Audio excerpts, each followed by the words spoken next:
আসসালামু আলাইকুম। ঢাকা থেকে দাউদকান্দি যাওয়ার পথে মেঘনা ব্রিজ, যা ছোটবেলা গল্প শুনতাম, মেঘনা ব্রিজের পিলারের নিচে বিশাল এক স্বর্ণের জাহাজ আছে।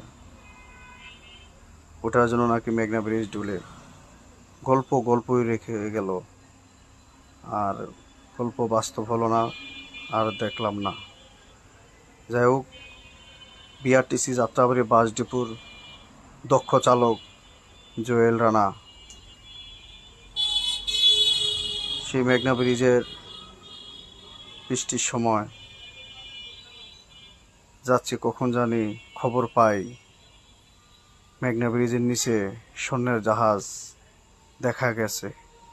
এই অপেক্ষায় আছি, কবে সেই স্বপ্নটা বাস্তব হবে জানি না।